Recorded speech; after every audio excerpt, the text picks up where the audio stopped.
Hi y'all, it's me, Nerisse. I'm back. Um, okay, so this is gonna be a real short and sweet live stream. I hope.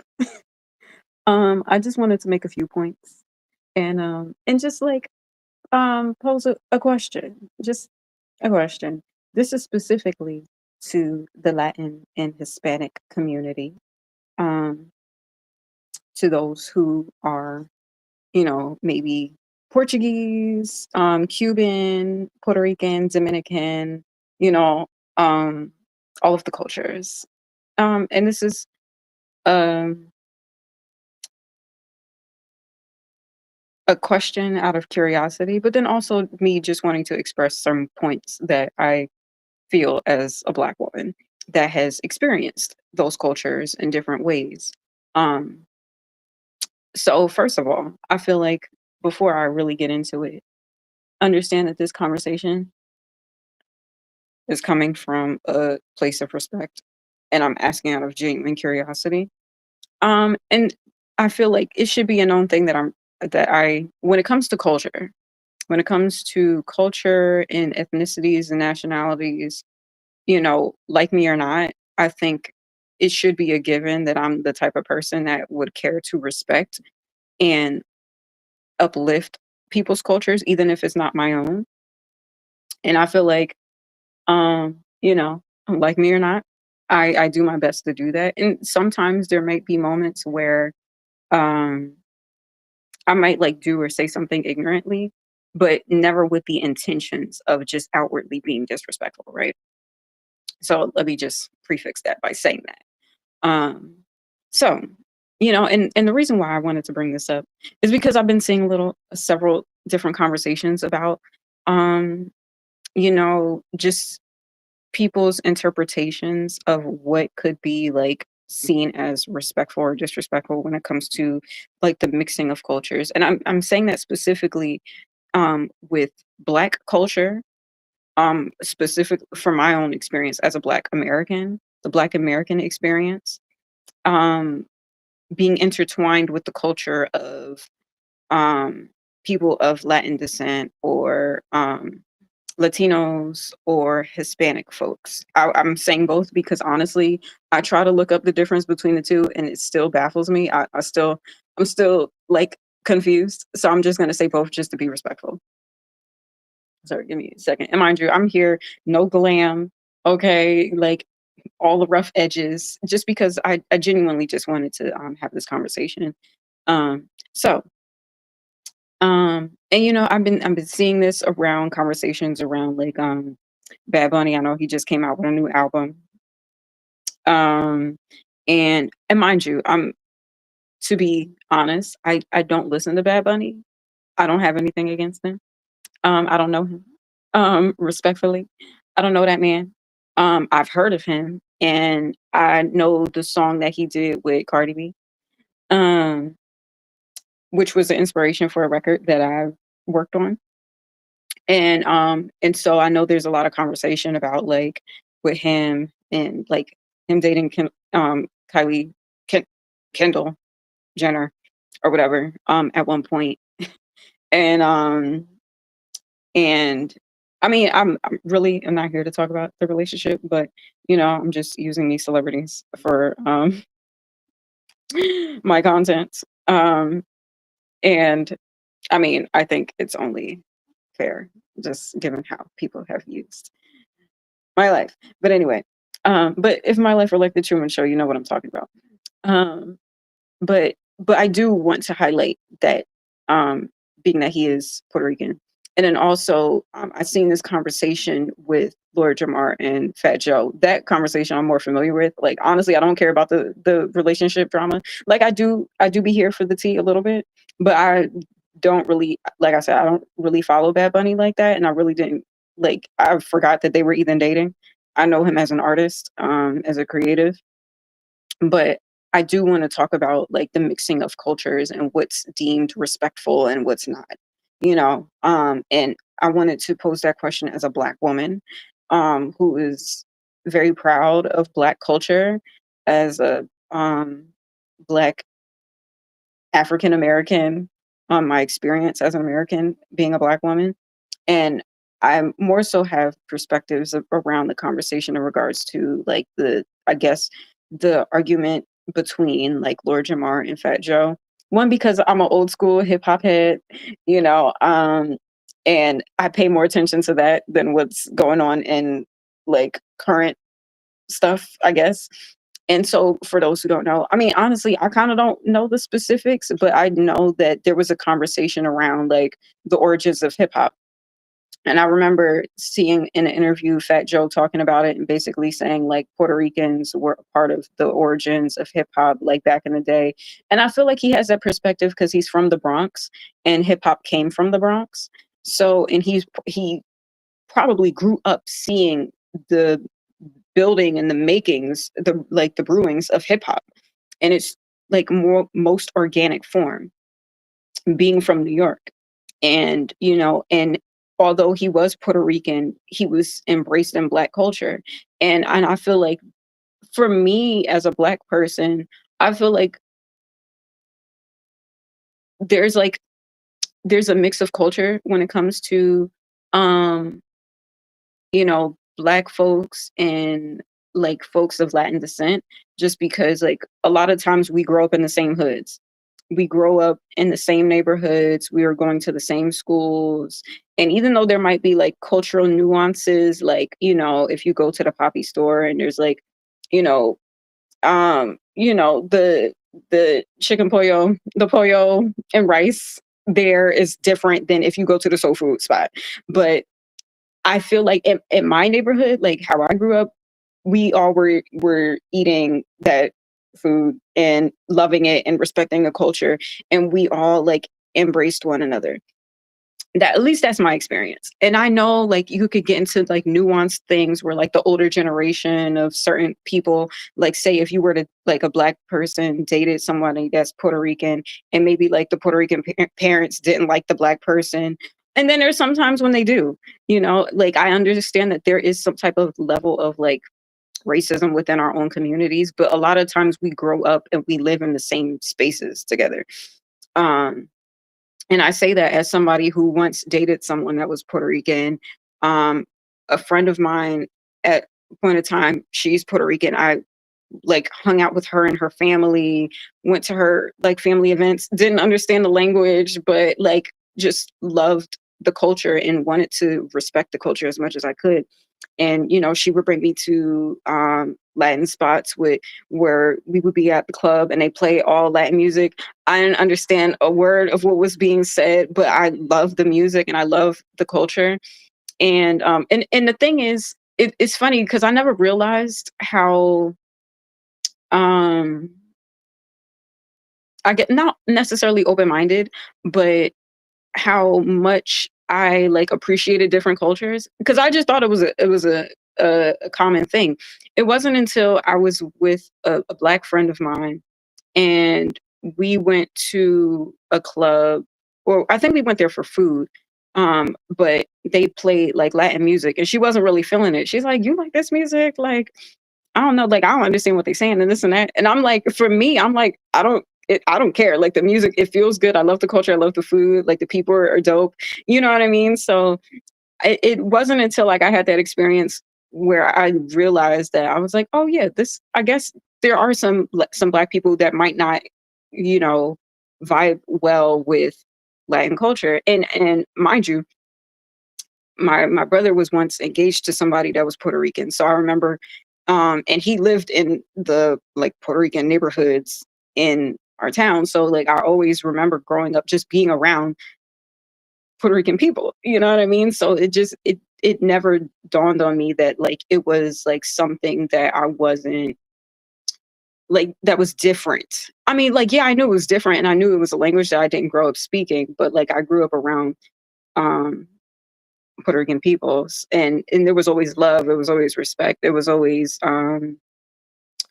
acceptance. I never felt un like I wasn't accepted, unless there was like personal issues with someone that just happened to be Puerto Rican, but it had nothing to do with the culture or um or like, like, or anything like that. It was never like a, oh, you disrespected my culture type of thing. Like, I've never had that experience before.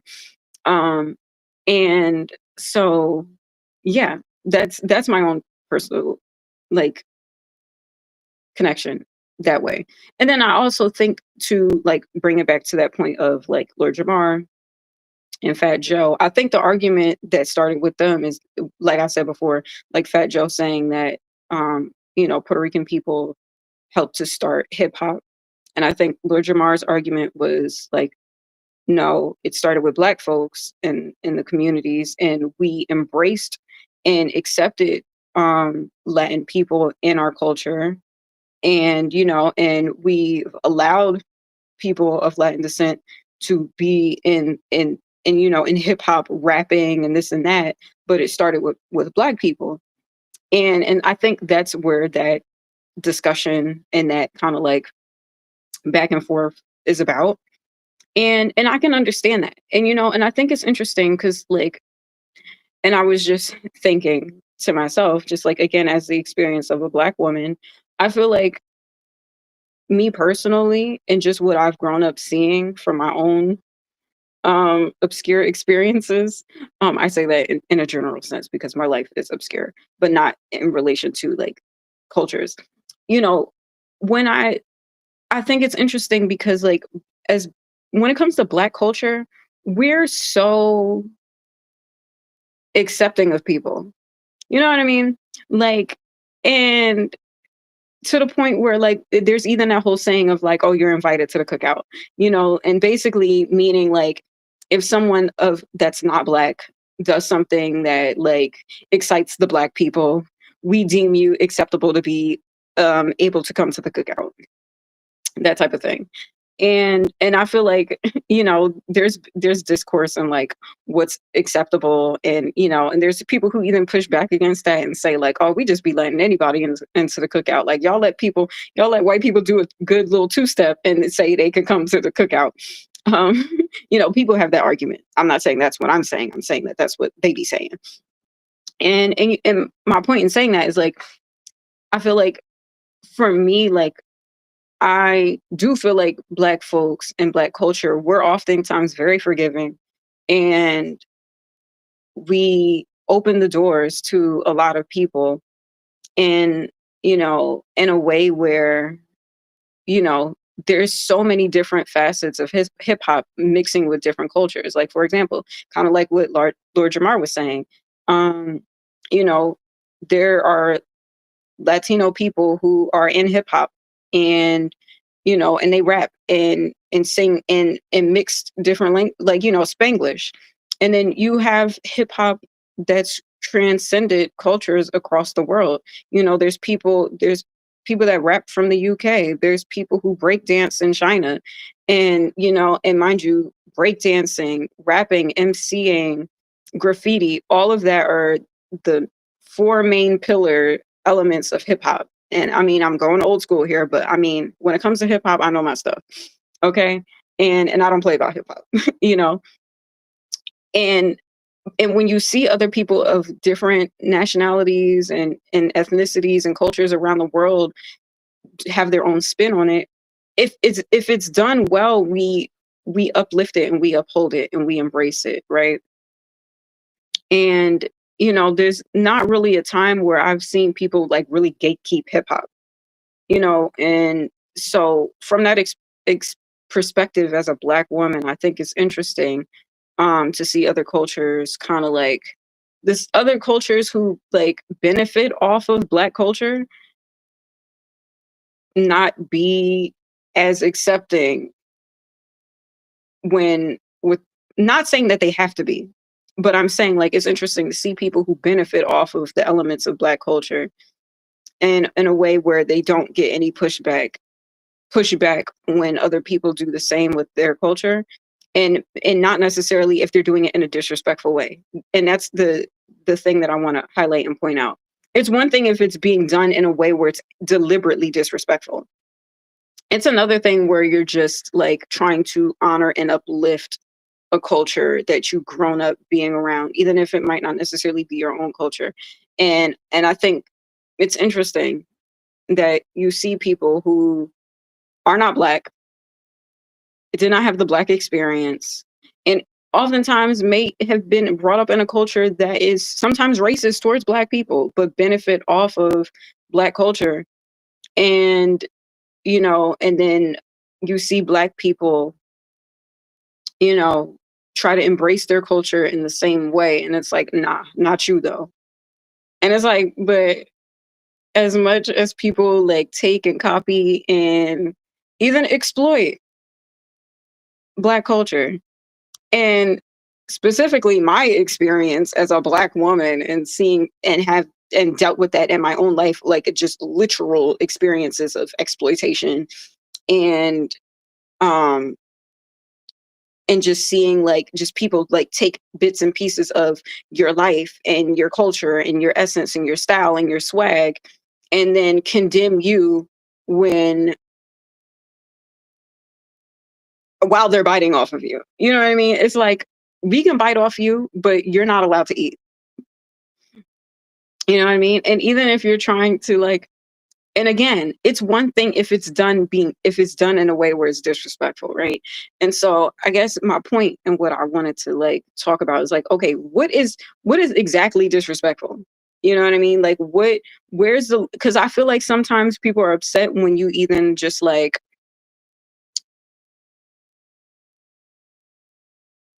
eat certain foods. And it's like, why are you eating those foods like you a part of culture, or you listen to certain music, and say you're doing so in a way because not only do you enjoy the culture, but you have revered and respected and uplifted, and that's your goal, is to like uplift and empower a culture that might not necessarily be yours, but something that you respect. And I feel like sometimes it could be misconstrued when you're trying to uplift and empower a culture, but it seemed like, the real issue is that it's because you're doing it, not because of what you're doing, but because of who you are. Say if it's a different person doing the same thing, it wouldn't be an argument. It wouldn't even be like a cause for concern. But because it's like, no, we don't like you, but we can take everything that you're doing as a Black person, but we don't like Black people being a part of this. And I'm saying that just because I've seen that, and I just want clarity on how that makes any sense. I'm asking out of pure curiosity, because I don't want to disrespect people's cultures. That's never my intention. That's never like something that I like wake up saying, how can I disrespect culture today? Like, no. Again, a lot of times, like in a perfect world, I really would just want to like empower, embrace, and uplift people in different cultures that's not even my own, but just because I just want us all to see that in the world. But at the same time, like I know sometimes things that I say or do can be like misconstrued as disrespect just because of like maybe something that provoked it, or just because my existence as a Black woman, as Narisse, and it's like, oh, because Narisse did it, it's a problem. you know um and so, and the thing is like, and I say that, and I wanted to bring this conversation up because I am an artist, despite all the things that I can be like labeled and like, put into certain like titles of, but titles that I proudly claim as an artist. My experience as a Black woman, as a Black African American, um I despite the adversities and the challenges we deal with, I wouldn't want to be nothing else. I'm grateful to be who I am. I'm grateful for the existence, my human experience being a Black woman, um, a Black American at that, because we curate culture, you know, just from existing, literally. Um, and and there's so much beauty in things to be proud of, to be a Black woman. This is a very like a low key like Black History Month coded conversation. Is like we're not even there yet, but I'm Black all the time, and I know Martin Luther King Day is coming up, so like I don't know, maybe it's on point, but And mind you, again, and I say this as somebody that like has experienced specifically Puerto Rican culture. I'm sure other cultures as well. Like if I get to the nitty gritties of like who's Dominican and who's this and that. Like I grew up going to school with people who were Puerto Rican. Like I said, I dated somebody that was Puerto Rican. My brother was engaged to somebody that was Puerto Rican. Um, my brother lived in a Puerto Rican neighborhood, so I was like around the culture all the time. I was friends with somebody. Several like mentors of mine were of Puerto Rican descent, and so like I just grew up around the culture. Even though I might not understand the specifics, but I understand like I don't want to be in the line of an abuela's chancletas. Like I know what that is. I don't want that smoke. You know what I mean? But at the same time, like where's the lines? Where's the lines? That's what I want to know. And Okay, so my point in saying this is right because I'm an artist and I'm sensitive about my shit. And I understand that other people are sensitive about their shit, and I want to be respectful for the sensitivities, but I want to understand the sensitivities. So some of you may have seen me. If my life were like the Truman Show, you already know where this is going. Um, I was working on this beat last summer, 2024. And mind you, this was an idea that I had a long time ago. Like I forget where I heard the song. Actually, let me get the exact sample. Child. Um, and forgive me if I pronounce it wrong.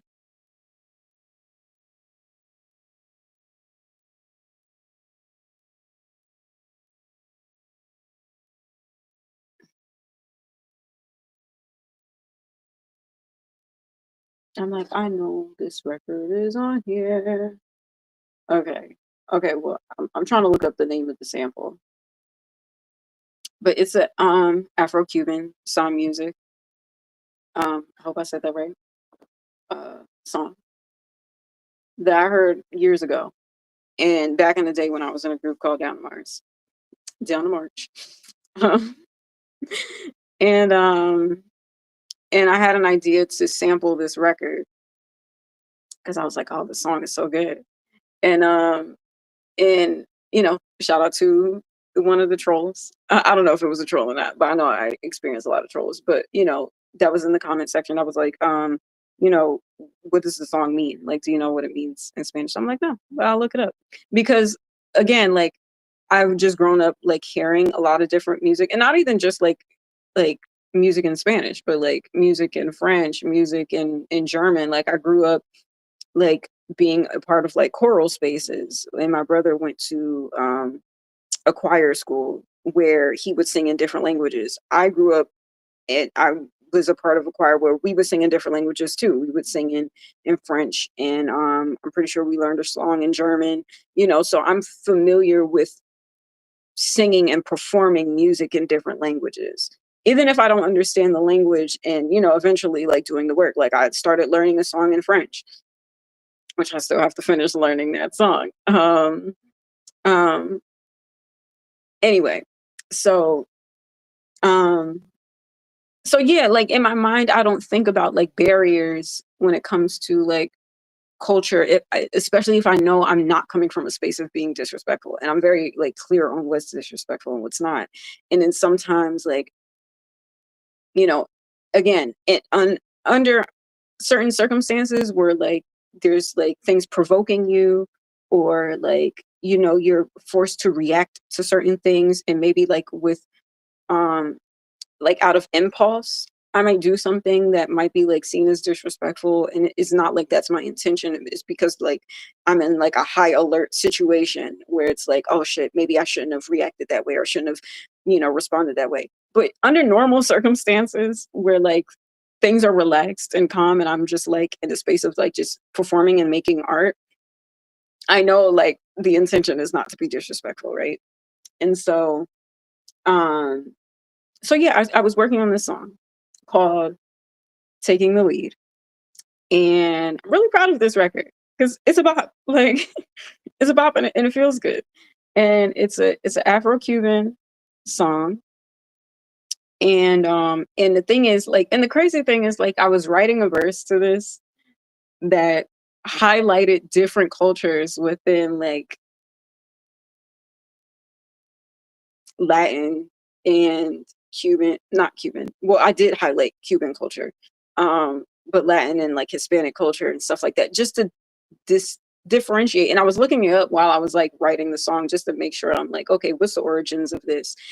Just so when I like reference it, I'm being accurate to the origins of where this stems from. Like I was looking up because I was making a reference to sangria, and I was like, okay, I know my introduction to sangria was at a Spanish and Portuguese restaurant in my area, and so I was like, okay, but what's the actual origins of this? And so I was looking up to see if like there's like links to Cuban culture or links to like Portuguese culture, just to like really see, like if I'm making the reference to it, I'm not just saying it like, oh, I'm drinking sangria. Like, no, I wanted to understand the culture and the um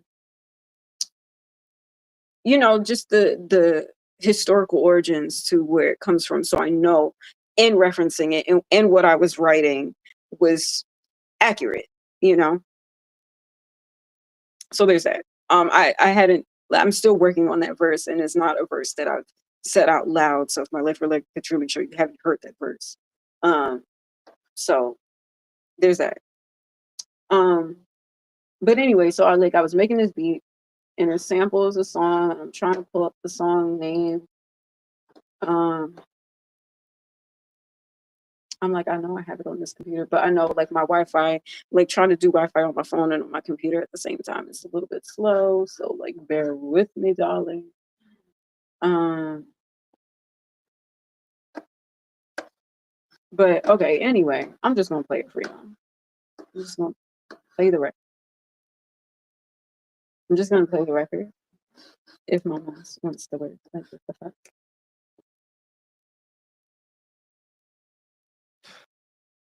Ooh, okay, there we go. All right, there's a lot going on. Bear with me, guys. Bear with me.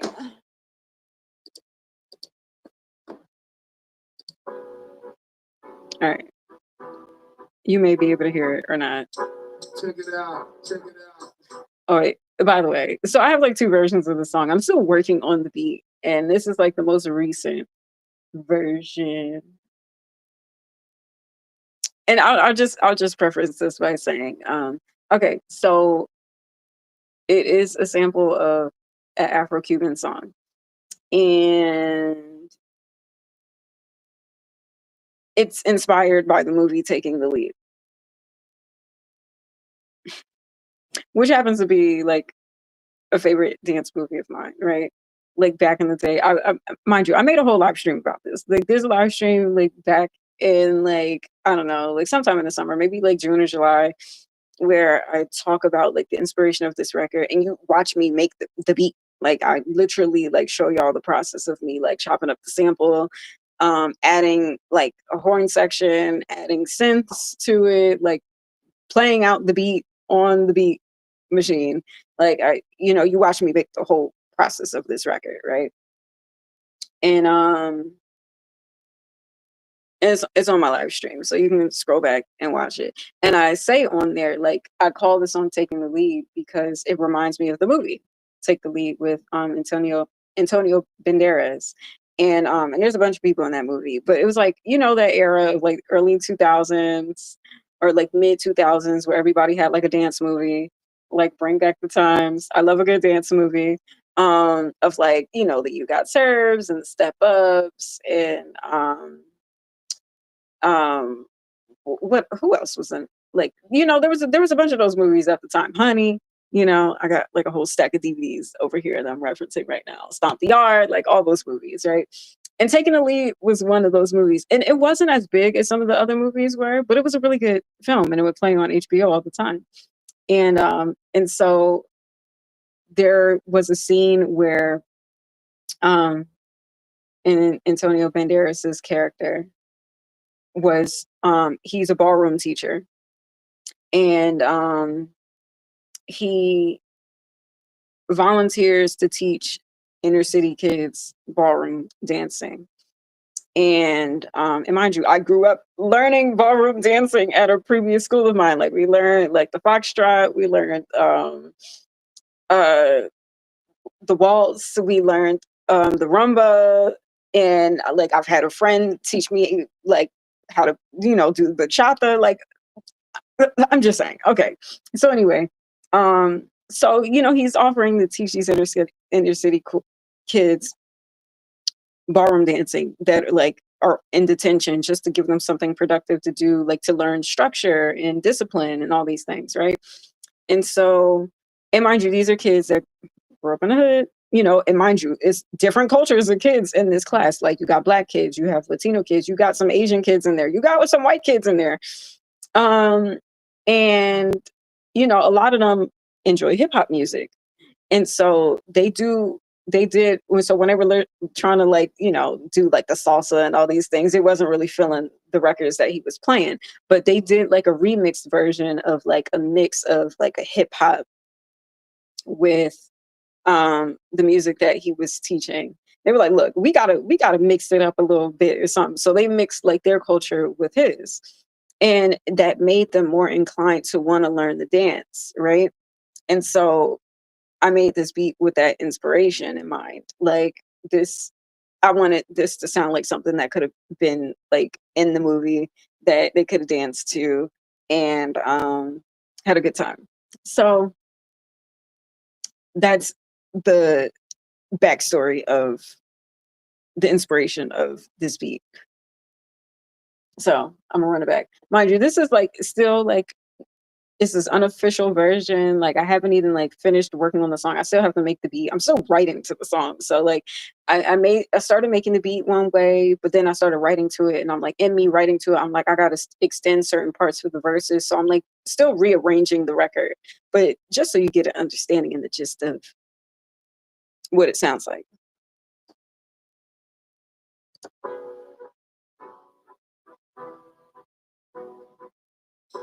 Check it out. Check it out. Check it out. Check it out. Check it out. Check it out. Check it out. Check it out. Let me put it close to the speaker so y'all can hear. Check it out. Check it out. Check it out. Check it out. Check it out. Check it out. Check it out. Check it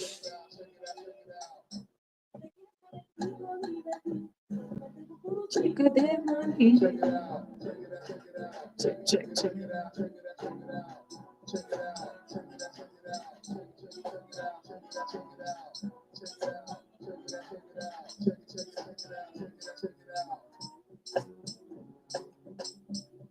it out. Check it out. Check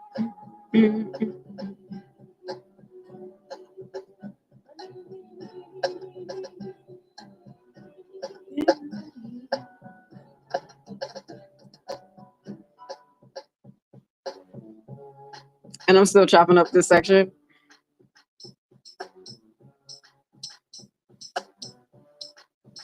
Check it out. Check it out. Check it out. Check it. Check it. Check it out. Check it out. Check it out. Check it out. Check it out. Check it out. Check it. Check it. Check it out. Check it out. Check it out.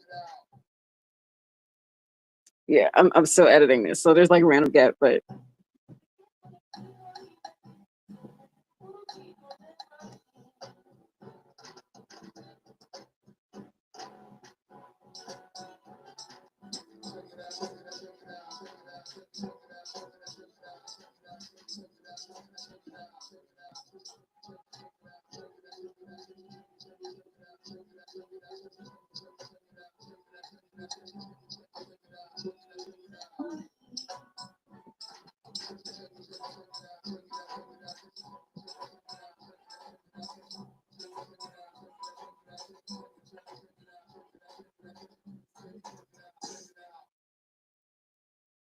and I think this is just like, this is the song by itself. That bass line though. Yeah, anyway. But yeah, that's That's the record. I don't know if y'all can hear it because I know sometimes like trying to play it on the phone. And again, like that's right. I have a random sample in here. Um anyway, yeah, so I'm still working on the song. I'm still working on it. And yeah. So and mind you, I haven't even finished writing to the song. I haven't even recorded anything to the song. But I'm proud of this record. I'm proud of this record. And you know, and I've just been seeing a lot of conversations and discourses and dissertations, TikTok dissertations. Um and yeah, I just wanted to pose the question like what's offensive and what's not. And you know, and and also like where does black culture draw the line when it comes to gatekeeping in our own culture? Because I feel like we don't do that. You know, as long as it's good. If, I mean, it's something. It's one thing if it's not good, and we're like, who told this person? Like the whole like breakdancing thing at the Olympics. There might have been good people on there, but we only saw the clip of that girl.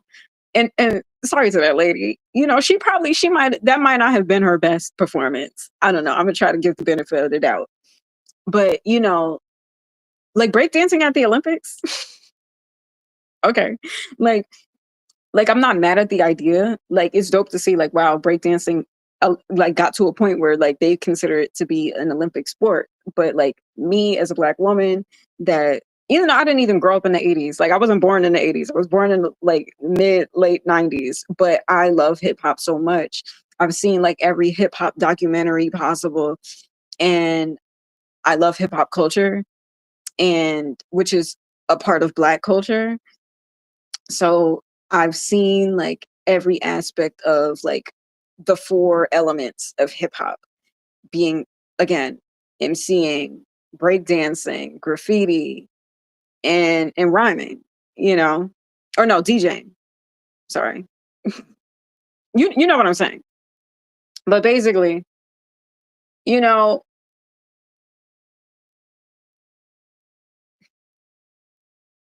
we embrace a lot of people in black culture as long as you do it well. You know, like even the whole like conversation around like Eminem being a rapper. Um, who was having an argument? I think it was Dr. Umar. You know, and I mean I get where he's coming from, and he's one of the people that actually gatekeeps and upholds and tries to protect the black culture. Even if I don't understand, I mean, even if I don't agree with all his points when it comes to like interracial dating and stuff like that, but I understand where he's coming from. Like he's coming from a space of being purely black, pro-black, proud to be black, protecting all things black, fighting for all things black. And I respect that immensely. And that's why I enjoy watching his content because, you know, he really pushes for, you know, the empowerment of like Pan-Africanism and really preserving and protecting black culture. And it's not like he doesn't and I think his whole thing with like Eminem, when people ask like, okay, like who's your top rappers or who's the, you know, who's the GOAT or whatever the case may be. And he's like, Eminem can't be in that conversation because he's not black. Which is like it's crazy, but I get it. Like I get where he's coming from because he's like hip hop is a black culture. It started with black people, you know, and yes, he is a very skilled and talented rapper. Mind you, I'm not this isn't my perspective. I'm just highlighting what I feel like he's expressing. I could be wrong, I'm paraphrasing, but he's essentially saying like because hip hop is a black culture, it's a black genre, um, you know, when it comes to like who's the best and this and that and like the founders of it all, like it should be, you know, within the confines and the like not control, but when it comes to like the leadership, like the mentors who hold the mantle of guidance when it comes to hip hop should be black folks. And and he's one of the few people that I see do that when it comes to black culture. everybody else we're just like, oh, we should, we love who we love, and especially like black men, they love an exotic experience. Um, dating is a whole nother conversation that I don't care to get into. I specifically want to talk about music and hip hop and art and culture. But you know, I think when it comes to hip hop, we're very accepting, and we, invite people to the cookout, and it's cool. And I'm not saying other cultures don't do that. There's definitely other cultures. And like I said, from my own personal experiences, I've been embraced by different people who are of Latin descent. I've been, empowered and, you know, loved and supported and championed by people of Latin descent, you know? And if there was ever a time I was being disrespectful, like, I'm sure they would let me know. Like, it's one thing if you want to talk about like cracking jokes. Everybody cracks jokes in all cultures, but it's another thing to be like deliberately attacking and deliberately disrespectful. That's a completely different thing, and I know I've never done that. So there's that. Um, you know, and again, like us coming from the same neighborhoods and the same, like, having the same minority experiences, we deal with some of like the worst type of adversities, and sometimes to ourselves, where like there's gangs and there's wars and stuff like that, like actual issues. There's actual transgressions and actual threats and, actual things versus like trivial issues. And that's another conversation.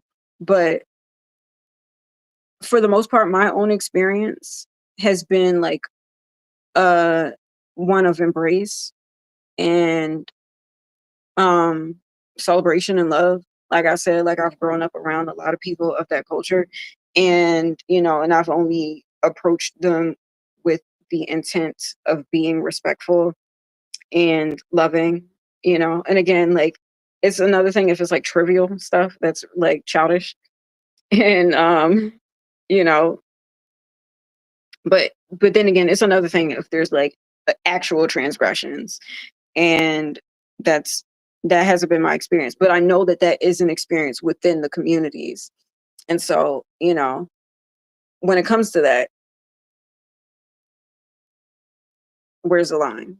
Because I don't really see people in black communities, well, okay, that's there's the conversation of like using the N word, right? For a long time, like growing up, it didn't bother me if Latino people use the N word. But then, like, as I got older and understood more about like the culture and like that there are distinct differences, then I'm like, okay, you know what? That should just be a black thing. Um, and I know that's a topic of discussion, which is understandable, you know. Yeah, and I guess for me, from my perspective, again, because like I didn't really have an issue personally where, there was like this is my culture thing, you can't do this, or you can't like say this or whatever, you know. Um I I just haven't had that experience. So, you know, I'm just curious, and I'm not caring to listen to the trolls and people reference things that really aren't that important, or that's not like seriously answering what I'm proposing as a question.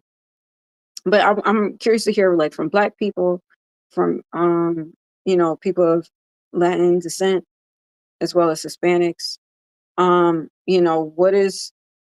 What does the intersection of the culture look like, and what's that experience for other people? Like, what is deemed like an actual transgression to somebody else's culture? What's deemed like a actual um event of disrespect, versus things that are just like, we don't want you to do this, or we don't want you to say this or use this. Although there's so many people that benefit, that like do the same thing to Black culture. You know what I mean? Like, I feel like there is a level of hypocrisy in the midst of it. And like, what does that look like? What does that look like to y'all? Like, and again, I'm sharing my own experience. Um, and for me, like, the hypocrisy from my perspective looks like, you know, we don't want you to use this because you're Black or because it's you, but we get to use all of these elements of your culture, of your style, of your energy, of, how you know, the type of interior design that you use or whatever, you know, your being, your hair, your this, you're that, but you can't do it. That's what hypocrisy looks like to me. And I'm not saying that disrespectfully, I'm saying that transparently and honestly, and if that's not hypocritical, then please educate me and let me know what it is, because again, I'm not coming from a space of like intentionally trying to be disrespectful. Again, from my own experiences, like, it's never been that. And there might have been like trivial things, like, okay, you might have joked about something that, might have rubbed somebody the wrong way. But I've never like deliberately attacked and like cursed and shat on somebody's culture.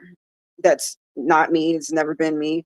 And yeah, but I do, from my perspective, see, like, I feel like from the outside, well, not the outside, because I'm in my own culture, but you know from my perspective, I feel like when it comes to Black culture, so many people, use elements of our life, of our swag, our style, our essence, our energy, our spirit, and then, but we don't gatekeep like other people be gatekeeping against us, you know so